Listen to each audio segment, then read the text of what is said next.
Khargone Delhi border पर सरकार से एमएसपी लागू करने की मांग को लेकर चल रहे आंदोलन का समर्थन करते हुए जिले में भी राष्ट्रीय किसान मजदूर महासंघ ने अपनी लंबित मांगें मनवाने प्रदर्शन किया।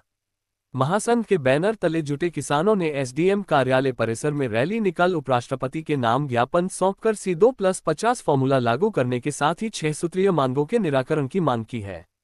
महासंघ जिलाध्यक्ष किशोर पाटीदार, सीताराम इंगला, गोपाल पाटीदार आदि ने उपराष्ट्रपति को धन्यवाद देते हुए कहा कि किसानों की समस्याओं पर स्वतः संज्ञान लेकर भारत सरकार एवं कृषि मंत्री को किसानों की समस्याओं, वेदनाओं, आवेदन निवेदन आंदोलन पर विचार एवं निराकरण के लिए प्रत्यक्ष रूप से कहा गया, जो स्वागत योग्य है। इसके लिए किसान आभार जताते हैं। महासंघ ने मांग की है कि कृषि उपज, दूध, फल, फूल, सब्जी के दाम लागत के आधार पर C2+50 फॉर्मूले के आधार पर लाभकारी मूल्य दिया जाए। न्यायपालिका खत्म हो जाएगी, फिर व्यवस्था कर लेंगे। एक बार ये सारी व्यवस्थाएं खत्म हो गई फिर भी चला लेंगे, मगर एक बार अगर किसान ने अन्न उगाना बंद कर दिया तो मैं देश के यशस्वी प्रधानमंत्री महोदय श्रीमान नरेंद्र मोदी साहब को कहना चाहता हूं कि आने वाली पीढ़ी को क्या नट बोल्ट ट्यूब टायर खिलाकर काम चलाओगे। बड़ी गंभीर व्यवस्था है। पर डे किसानों की खेती को अवैध रूप से धन कमाने वाले धन कुबेरों के नाम पर लुटाया जा रहा है। देश के अंदर देश आजाद होने के बाद 7.5 लाख गांव थे। 2012 की गणना में 6,62,000 गांव बचे। 2016 की गणना में हम 5,58,000 गांव पर आ गए।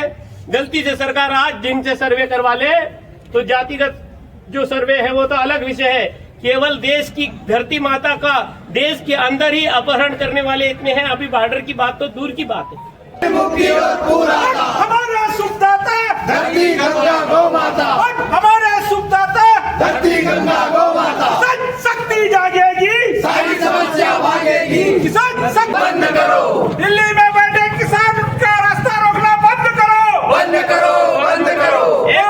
अधिकार की मांग में आज हमारा पहले तो देश के महामहिम उपराष्ट्रपति महोदय श्रीमान जगदीश जी धनखड़ साहब को धन्यवाद ज्ञापित किया कि दिल्ली में कोई तो ऐसा व्यक्ति बैठा हुआ है कि जो किसानों के लिए डायरेक्ट कृषि मंत्री श्रीमान शिवराज जी चौहान साहब को बोलते हैं कि किसानों से किए गए वायदे पूरे क्यों नहीं किए गए, जबकि दिल्ली सरकार झूठ पर झूठ बोलती है कि वहां आतंकवादी बैठे हुए हैं, खालिस्तानी बैठे हुए हैं।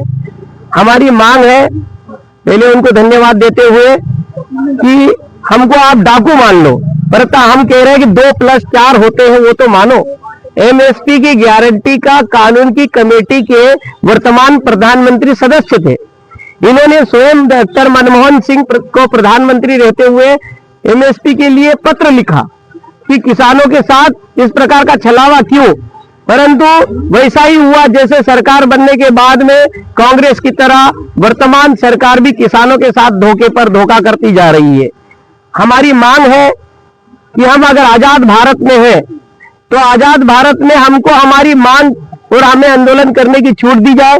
बॉर्डरों पर खीले गाड़ना और सरकारों को ओछी हरकत करने से बाज आना चाहिए।